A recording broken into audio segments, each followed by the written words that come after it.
Ready to go? Ready to go, Frankie? The first thing I want to do is, a lot of people ask me what I have on my lapel right here, and they ask me out at the courthouse or anywhere else, and it's a flag with a cross on it, and because I still believe that we're one nation, under God, and like hell, if anybody's going to end up changing my mind about that, okay? And I want to start out with that, but we're going to talk about some real interesting topics today, and let me go through them just really quick with all of you all. And we're going to talk about, if you all have heard, there was a doctor that was just recently indicted for bilking insurance companies and Medicare and Medicaid for the at the tune of about $240 million. And we're going to talk about Dr. Jorge Zamora Quesada. And we're going to talk a little bit about a case that we've got here at the office and a case that we're personally working on to show you all the different types of work that we work on. I'm going to talk to you a little bit about the mass torts cases, specifically the transvaginal mesh, the hernia mesh, and also Talc. And I want to show you the type of evidence that we have with respect to these types of cases and the type of evidence that we're using against these manufacturers. That way that you all understand that this is a real deal. These are smoking guns. These are not cases that we're trying to develop. These are cases that have already been developed, and we have amazing and very, very strong evidence against these companies. This is why you see these $100 million verdicts, these $30 million, $25 million verdicts, and $120 million verdicts against these corporations, because the actions that they take in fabricating these products that hurt us a lot, they are done knowingly, and they know exactly what it is that they're doing. Let's first talk a little bit about the doctor. We call it the Dr. Quesada case here at the office, and this individual's name was Jorge Zamora Quesada, and he was an internal medicine and rheumatologist. Rheumatologist is a fancy word that we all will associate with really arthritic conditions. And there are numerous other types of conditions, of course, that they treat amongst the public. Okay, but we want to send a very, very strong message out to everybody. What we are here is we're here to help. As I tell everybody all the time, we consider ourselves, and we are the protectors of the community. Us as lawyers have the responsibility to protect the community, and us in our actions and the actions that we take, including the decisions that juries make. They send messages out into the community, and this is one of the strong messages that we need to send out to our community, that we need to protect our community. Now, let me preface all of this with this. We here in the Rio Grande Valley we really have an amazing medical community. We have a world-class medical community down here, and we have a lot of doctors that help us in a lot of the work that we do. And it's like in any profession, you will have one bad apple, and please, by no means, use this as a paintbrush to paint every single one of these people and these professionals as being the same. But this one Dr. Zamora Quesada, what he would do is you'd actually misdiagnose people, and he would diagnose them with rheumatoid arthritis, fibromyalgia, osteoporosis, and what he would do is he would medicate them to the absolute hilt. I will tell you of a case that we have, of course, without bearing any names here at the office, and it's of a 17-year-old girl that had been going. When she's come to see us, she's 17 years old. But the doctor ended up diagnosing her with arthritis and osteoporosis, and prescribed medication to her to a horrific degree. She came over here as a result of a personal injury case that she had. They took an MRI of her, and the radiologist, lo and behold, they did an MRI to her knee, which was an extensive part of her leg, and also to her back. And guess what? In that report, and I'll tell you this because I read it this morning, she had absolutely no indication whatsoever of any arthritic condition or arthritic changes in her body. And she had been treated for a long period of time by Dr. Quesada with some very, very toxic and powerful medications that were really hurting her, saying that she had a arthritic disease, which was just absolutely false.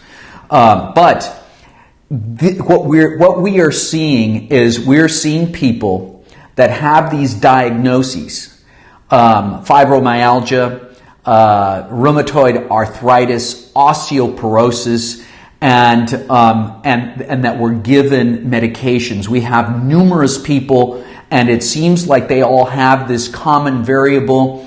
The doctor was an internal medicine doctor, and he was a rheumatologist, and he would have people come in, and they'd come in for some basic evaluations, and what he would do is he would take x-rays of their hands and of their feet, and lo and behold, he would find arthritis. We have an individual that got so much medication that he actually lost his kidneys and and thankfully was able to actually get a kidney transplant. And was having problems with his liver because of the amount of medication that he was taking. But my message to you will be that if anybody has a claim or a potential claim, to please call us and do whatever you can to cooperate with the authorities that are investigating this particular case. And I would encourage you to cooperate to the full extent. Whether you come to us or whether you go to somebody else, I think it's very, very important for you to act. Remember, the reason that we exist and the reason that juries exist is because what we do and our responsibility is to protect the community, to protect our community. And the only way that we can do it is by going out and making claim to what is rightfully ours, a remedy in order to help us better our health, number one, and also for us to be able to get a legal remedy for all the wrongs that have been done to us. I encourage anybody who has seen or had seen Dr. Quesada in the past to please call our office. That way that we can ask a few questions to see if it is that you have a claim. Okay? Now, if there's any questions, Frankie, that anybody has, you make sure that you let me know. That way that I can go ahead and address them. But we've only got 30 minutes because we promised it, and we've only got 30 minutes to do this. So I want to talk about a couple of other things. Now, the second thing I wanted to talk about is one real interesting case that we're working here at the office amongst all of the cases that we have, and I'll talk about the mass torts cases, which include the TVM, which are the transvaginal mesh and hernia mesh cases, in a little bit, and also the Talc cases. But just to let you know, kind of like the variety of cases that we work, and that we work cases in order to get justice for people in our community. As we had a real interesting case, actually, that was brought to my attention a couple of weeks ago, where we had this incident that happened out at a Stripes, whereby there were several customers that were actually in line. There was a customer that was in line that was that had seen these two black individuals that were in the back of the line, and he started berating them, and he started calling them the absolutely ugly word, the N word, and it didn't stop. It actually This spilled over outside of the stripes. And I'll tell you, these two people were two wonderful, just innocent people. And because of all of the hate that we have, right now that's been going around, we're not going to point fingers. What we got to do is just stop the hate. Is this thing spilled over outside? The individual that was provoking this went outside. He got into his car. He got into and blocked the car of these individuals, and he kept on berating them and kept on calling them the N-word. Well, we have a good Samaritan who comes to the rescue, and he comes and he steps in and he asks the gentleman, hey, please stop doing this. And he doesn't stop. What he does is he gets out of his vehicle and he lunges at the Good Samaritan, and lo and behold, guess what? They get into a scuffle. The Good Samaritan ends up holding this individual down and pinning him down, trying not to hurt him. The Good Samaritan gets bit on the face by this individual that we later find out has drugs inside of his car and is high on a drug. I'm not sure whether it was, I believe that it was heroin that he was actually high on.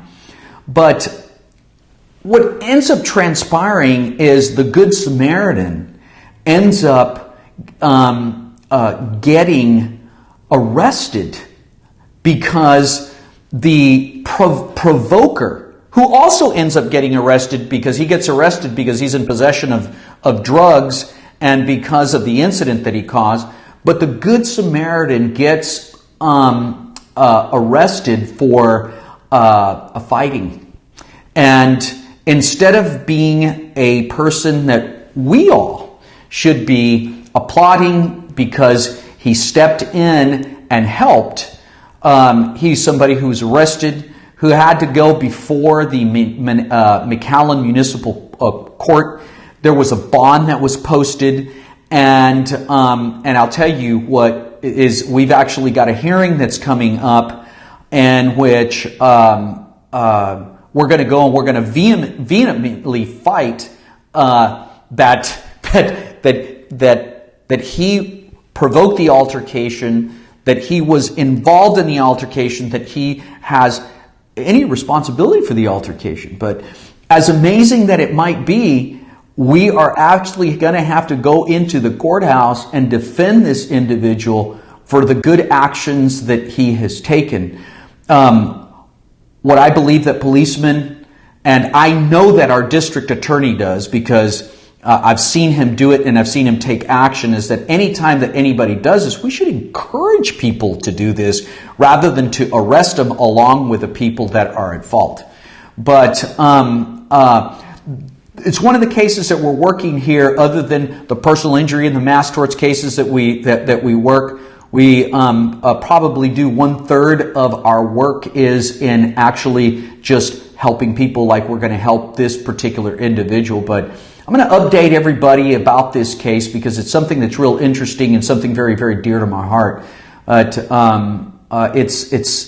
is incredible that this Good Samaritan who does this good work, for us, for the safety of the public, for the safety of these two people that were being provoked by this racist, that he's actually having to go out to the courthouse and defend himself because of the good actions that he has taken. Okay, now let's talk a little bit about what we here at the office call these mass torts, and that's the mass torts are a tort is of course a civil wrong that is done to somebody, and you have heard on the radio, both English and in Spanish radio, and on Spanish talk shows that we have been on, that we've talked about numerous products, medical products, and numerous medications that actually hurt people. If you go to our website, which is BobbyGarcia.com, Bobby with a Y, Garcia.com, You'll learn a little bit more about this in both, it's both in English and in Spanish, and we're going to have Irene here at our office put on a program and talk a little bit about some of the mass torts. It's actually on Monday, right? That she'll be on, and so y'all, if you don't understand much of what it is that I'm talking about, because I'm speaking in English, we're going to have Irene come on and talk a little bit about the mass torts on Monday, and we're going to be periodically doing this to inform our wonderful public.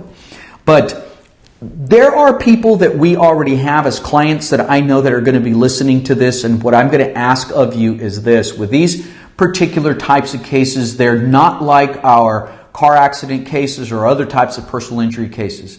They're different in the respect in the way that they are managed, and we have cases, in different parts of the country. And what usually happens, there'll be one judge that'll be assigned to thousands of cases. And because of the management of the cases, it's what takes time. We will do everything in our part. And what will happen is the court will have to do some of its checks and balances to make sure that everything takes place. And then we will get our claims back and we work our case. For those of you all that have been taking, that it has been taking some time, we just ask you to be a little patient. You know that there's been quite a few of you all that have already had resolution to your cases and gotten your money. And for others, I will tell you that with regards to the transvaginal mesh cases, just be patient. Things are rolling along, and they're rolling along very, very well. And it's just going to end up taking some time. Now, those are the transvaginal mesh cases, which I hope all of you all know that they all involve women. Okay. Now, the hernia mesh cases, they involve both men and women because they involve hernias that people have, and it doesn't discriminate. Okay. And those cases we're vigorously working them, right now, and they are also, just like the transvaginal mesh cases, they're going to take some time. But I just ask you all to be patient with respect to them.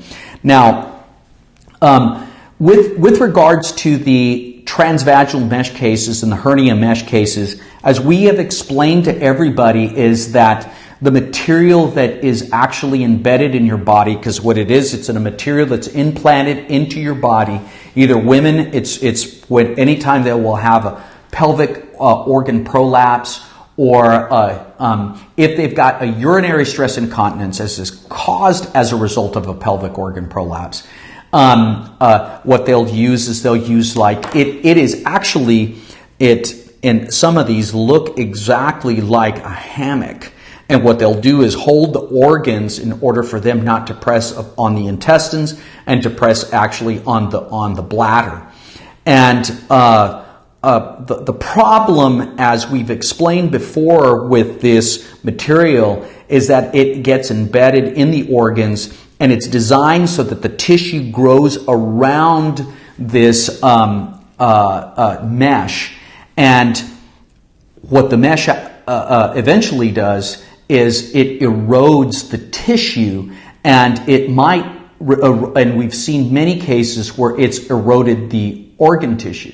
Now, I have time and time again, and it is just incredible. Somebody called me this morning, and they asked me to be on that Dancing with the Stars for the new, it's the Diabetes Association. And this lady called and she asked me, hey, can I ask you a couple of questions about, the transvaginal mesh? I know this is completely off the topic, but I've got it implanted in me. And what evidence do you all have to show that the transvaginal mesh is a problem? Well, let me just preface this with the cases that we bring forth to you all that look. And at this recording, and right now that it's live, but you will see it later on, some of you, most of you, that the cases that we present to you, we've always got these incredible smoking guns.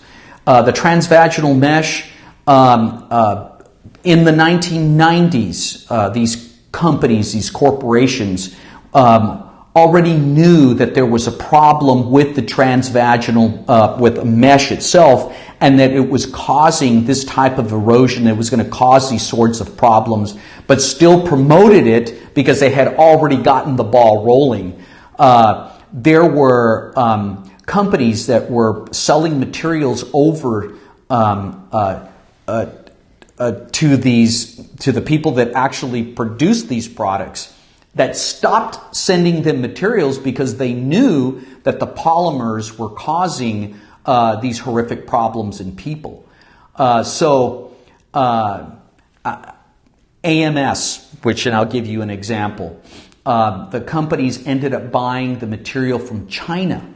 And some of these companies continue to buy this material from China because they can't buy it anywhere else because of the liability exposure, because they know that that the material is bad and what it's being used for is bad. But let me give you another example. One of the big topics and one of the things that we're going to be talking about a lot is the Johnson & Johnson baby powder. And I will show you right here, and here's a document, and it's the baby powder that we've all known when we were growing up. And I remember this as a kid, is after we would take a bath, sometimes what we would do is we would powder ourselves up, and for sure you would see a lot of babies that after mama would go in and clean the baby because they had a soiled diaper, is they would go in and they would put a talc on the baby. Well, let me just tell you this, is that, and you've got to look onto our Facebook page, because we put a lot of these documents. I'm just going to show you one document. And this is one document that we have produced and we've put it on. And this is just with this one product of talc. And if you look at this document right here, this is a document that was actually produced and created by Johnson & Johnson. And if you look at this, and this was back in 1973, and this memo is dated. I want for everybody to understand this, because a lot of you all that will be looking at this video weren't even born at this time, but this product is still out. And on here, it shows that this particular product has asbestos in it. This asbestos, and if you all have heard of asbestos, anybody here, if you had asbestos inside of your house, in an old house, what would you do? You take it out because you know that it is what? It causes cancer, right? Well, let me tell you what this product has done and why talc is closely associated with ovarian cancer. And because women would apply it to themselves and apply it to their private parts, and what it is, the asbestos would actually migrate and travel into the reproductive system of a woman and create an ovarian cancer. And what we see in these cases, and the way that we're able to prove them up, is the residue is still inside of these individuals, and doctors will go in and test them and find this asbestos inside of these women. It's absolutely unbelievable. I want you to understand something. This is 1973 that they knew that asbestos was inside of this product, and they knew that asbestos was causing cancer back in 1973. I was 8 years old. How old are you? You know, it's amazing. If you've known anyone who has been diagnosed with ovarian cancer or has passed away as a result of ovarian cancer, I encourage you to have them call, or you all call, our office, because we need to talk to them. This is something that has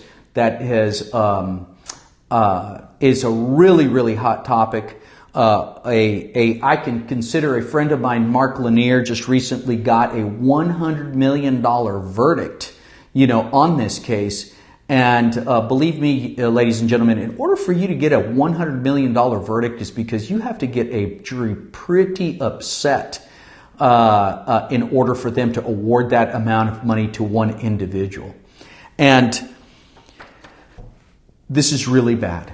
But I encourage you people that have had ovarian cancer, or people that know of individuals that have passed away as a result of ovarian cancer, to give us a call, because we've got some information for you. Okay, now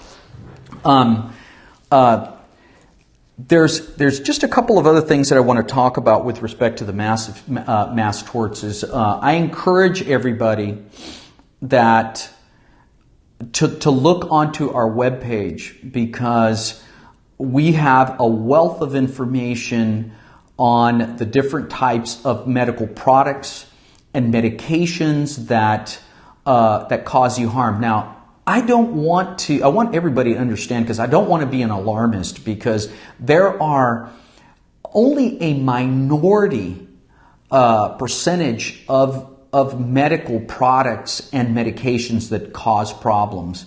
For the most part, our Western medicine and the type of medicine that we have here in the United States is absolutely fantastic. But there are some medications and medical products that do cause a lot of problems. And you have a right to, one, a medical remedy. And number two, you have a right to a legal remedy. And a lot of us believe that we have, we should have, a couple of tiers of protection, one of them being the FDA, which is the Federal Drug Administration, that should help us. But unfortunately, ladies and gentlemen, because of the politics, and this is not a Republican or Democratic problem, and it is a political problem, where we have a lot of these people that are part of these pharmaceutical companies that end up sitting up on the FDA during Democratic and Republican administrations, and they end up promoting drugs that have absolutely no business being out there. Now, I want to finish it with this note, is there was a time that we were really promoting and talking and notifying the public about a drug called Risperdal.